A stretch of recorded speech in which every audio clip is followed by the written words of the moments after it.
Les amis, salut à tous, c'est Pegasus et j'espère que vous allez bien. Alors aujourd'hui, préparez votre boîte de mouchoirs parce qu'il va y avoir beaucoup d'émotions, puisque nous allons parler d'un manga incroyable, sublimé par un animé qui, sans mauvais jeu de mots, nous laisse sans voix. Waouh, quelle métaphore, je suis impressionné quoi. Méga fort en métaphore, mec. Vous l'avez donc compris, nous allons parler de Ranking of Kings. C'est parti. Ranking of Kings est un manga de Sosuke Toka, pré-publié en ligne depuis 2017 et édité par Enterbrain depuis 2019. Chez nous, la version française du manga est disponible aux éditions Ki-un. Une sublime version animée verra le jour en octobre 2021, produit par Wit Studio, donc des mecs chauds. Alors dans Ranking of Kings, au début, en voyant le style graphique, certes, on pourrait penser à un truc un petit peu pour gamin, un truc assez enfantin, mignon, etc. Mais l'univers de Ranking of Kings est extrêmement sombre, avec une histoire remplie de drames. Une tragédie donc aux apparences de contes pour enfants. Et ça c'est fort. Un des mangas les plus touchants qui existent, rempli de poésie, oui monsieur. Face à Ranking of Kings, on va donc chialer de joie comme de tristesse. Cette œuvre, il faut s'accrocher parce qu'on n'en ressort pas du tout indemne. Et ce qui est intéressant avec Sosuke Toka, donc l'auteur, c'est qu'il est un exemple de persévérance.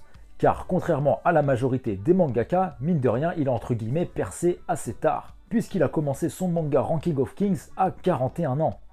Ça reste jeune, mais quand même, c'est pas commun. Avant cela, il a toujours essayé de faire du manga, mais c'était assez compliqué pour lui avec un chemin semé d'embûches. Ouais, j'arrive plus à parler. Il ira travailler et faire sa vie, mais il n'a jamais abandonné son rêve. Il mettra donc son œuvre Ranking of Kings en ligne.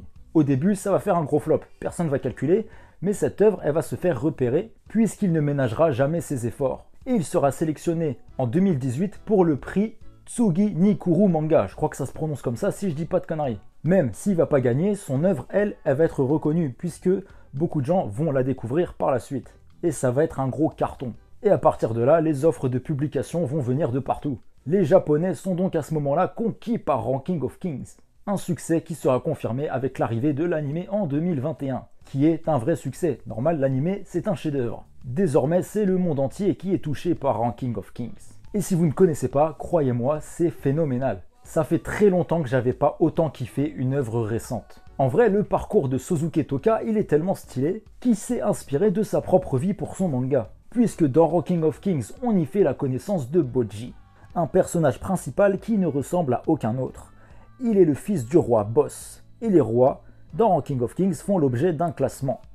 La puissance, les exploits héroïques, le charisme. Bref, plusieurs critères sont utilisés pour établir le classement des rois. Et tous les rois tentent de se hisser à la première place. Et Bojji, en tant qu'héritier du trône, fait face à énormément de difficultés, puisqu'il ne coche aucune de ces cases. Bien que son père soit un géant, Bojji est tout petit, et il est surtout sourd et muet, ce qui lui vaut énormément de moqueries de la part de son peuple, car ceux-ci pensent que vu qu'il est sourd, ils peuvent se foutre de sa gueule ouvertement. Néanmoins, Bojji sait lire sur les lèvres, et même si devant les autres, il fait le dur, lorsqu'il est seul, il fond souvent en larmes. Subir autant de moqueries, c'est un poids extrêmement dur à porter pour lui.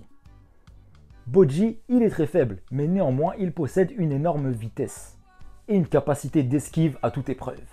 Mais malgré tout, sans véritable force, il pourra pas vraiment aller loin. Et en plus de subir les moqueries de son peuple, sa famille elle va pas vraiment l'aider non plus.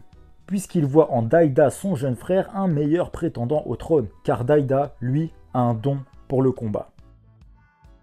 Mais Bojji fait de son mieux et rêve de devenir le plus grand des rois malgré ses handicaps. Et un jour, il rencontrera Ombre, un survivant d'un clan assassin qui fut réduit à néant. Ombre comprend les paroles de Bojji malgré le fait que celui-ci soit muet. Bien qu'au début Ombre voulait simplement profiter comme tout le monde de la naïveté et de la gentillesse de Bojji, une très grande complicité va naître entre les deux. Ombre est la première personne à soutenir Bojji et surtout à être amie avec lui.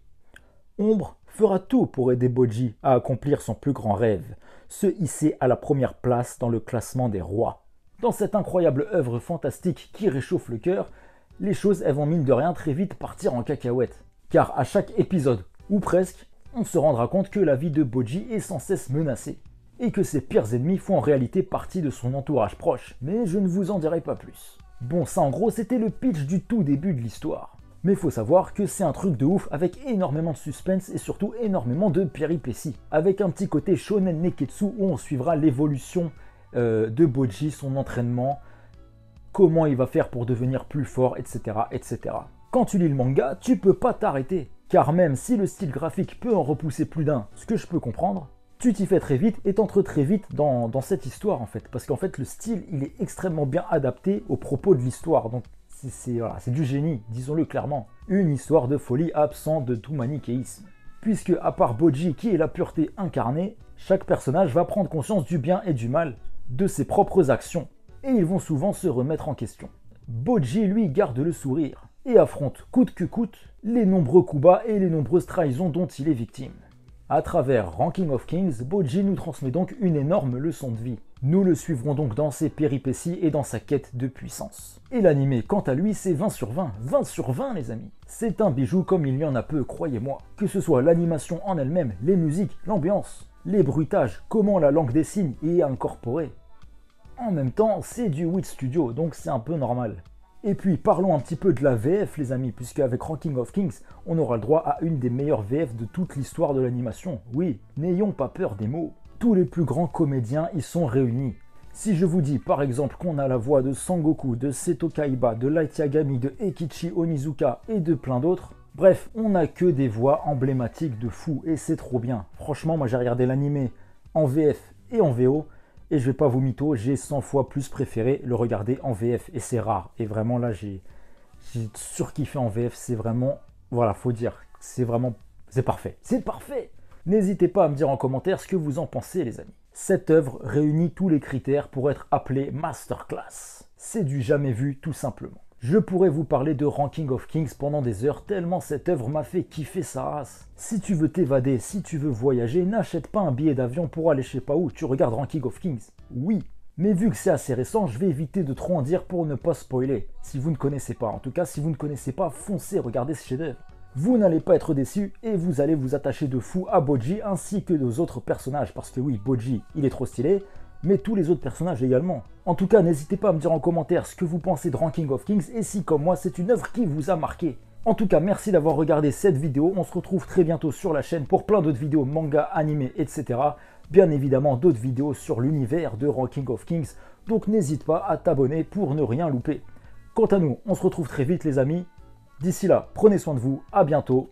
Salut!